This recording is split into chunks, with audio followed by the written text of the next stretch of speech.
I sort of had a similar conversation with somebody in production, and when you say, do your thing and then do it on the side, he thought exactly the opposite, where producing is a full-time job. You can't do sort of what you're doing and on the side, get your feet wet in production, because it's 100%, you're either 100% in it, or you can't do it.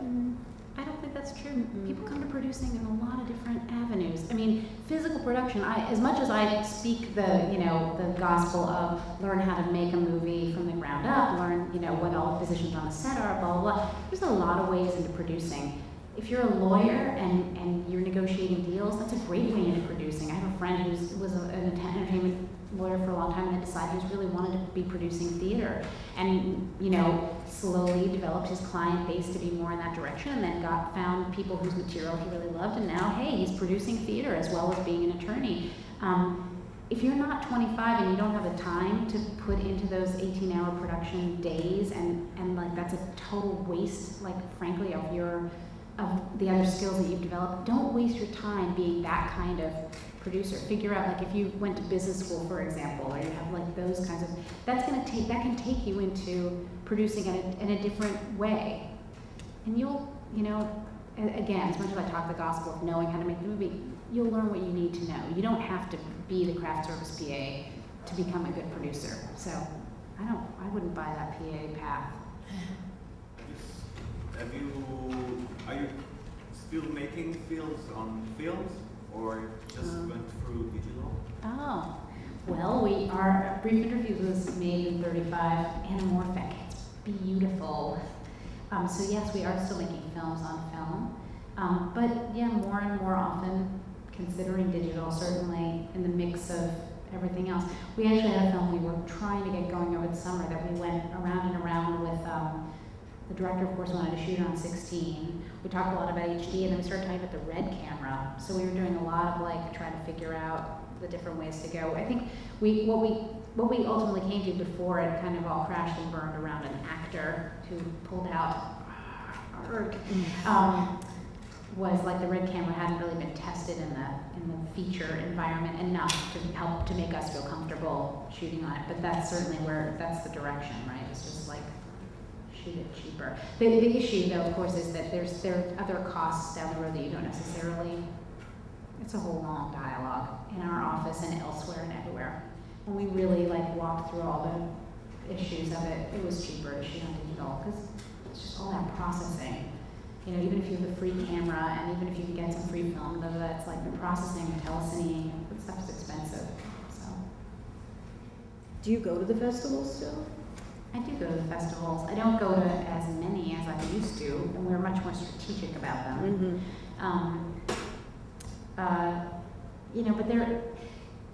I find them sometimes they can be inspiring and reinvigorating creatively because you get to actually see people's work, and especially I have a young daughter, and so I never get out to the movies, and it's just not the same watching it in my house. So I love going to a festival and getting to watch 4 movies in a day and just feeling creatively reinvigorated. I don't know about it. I mean, the thing, I will say one thing, is that strange things can happen at festivals, and they are still somehow an important part of getting your film to be taken seriously, even if they aren't sold there. We had this film called Evergreen that we made in 2003, I guess. It was a project that actually had been shot. Director had done it very DIY style, and she kind of ran out of money, and she had a producer who didn't know what she was doing and needed to finish the movie. So we came in, we helped her raise double her budget basically by raising some more money for her, and then helped her finish the film. And we took it to Sundance, and we kind of knew it was like a Sundance darling. It had been developed in the lab, but we also knew that it was subject matter that was probably not going to be a big sales film. Well, little did we know that it was going to be crushed under the boot of the new Sundance. It was the year that Garden State premiered, and I came out of Garden State and I was like, okay, that's it for Evergreen.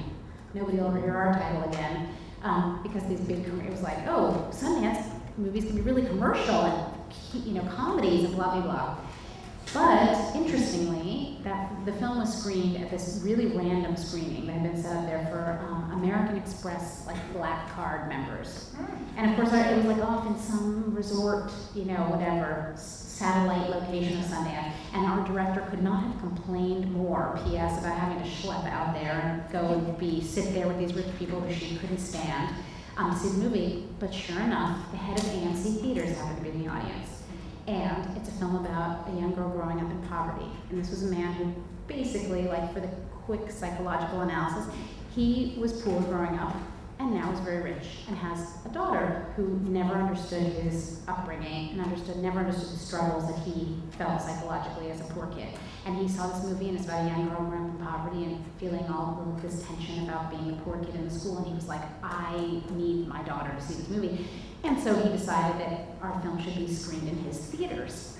So even though we didn't quote unquote sell the film, we made an amazing deal with him purely based on his emotional reaction at some random screening there. The trailer ran on more than 2,000 screens. The movie was played in 125 theaters in the top 25 markets of the country. It was it was great in terms of exposure for the director. She would have never gotten this exposure in the landscape where the big sale was to like the comedy of Sundance. So it wasn't what we had imagined Sundance would be, but it turned out for the good. Oh, so there is hope. Yeah, well, Maybe, yeah. Come on, Eva, there's a little hope. I'm such an optimist. I mean, I have to be an optimist to go to my office every day, but it's just that it's really hard. I usually hate to ask this question, but I've been thinking about it because Barbara DeFino was saying to me recently that there are more female directors than there ever have been before in the DGA, and she doesn't know how they got there. She just wants to try to keep them there. But talking about like 5. I mean, I don't know if you perceive yourself as just someone in the business or a woman in the business, but when the economy tanks in the United States, it's like, you know, men will kick those women to the curb, and it's like, you know, well, we have families to feed, and, you know, we're the breadwinners, and so we have to make the money, and we have to, like, ignore those people. Is that the justification they use? I guess, yeah. Yeah, it is oh, trust me, yeah, I've heard it. I mean, that's not to say that, anyway, I can't believe that's a justification. Last time I checked, I have a family too. Exactly. So, I'm sorry, How what do was your question? Yeah, how do you feel about being a woman in the business, or do you I pay mean, attention? there's a lot of, I definitely have an understanding of myself in the business as different as being a woman, for sure.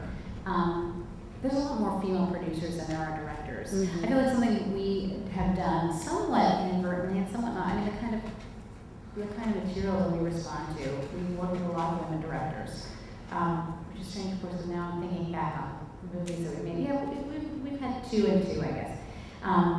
But generally, I feel like that's the kind of material that I gravitate toward.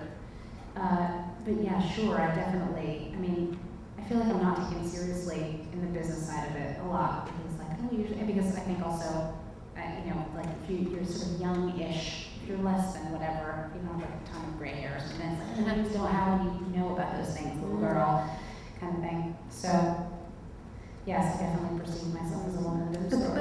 But among, you know, producers, there are so many amazing female producers. And again, having like mentored under a great female producer, I think I've been a little bit like, well, you just have to forge ahead. You just have to be I mean, Christine's take is that you have to be like twice as much of a bitch, because that's how you can't take it seriously. I don't necessarily think that that's, everybody has their own style.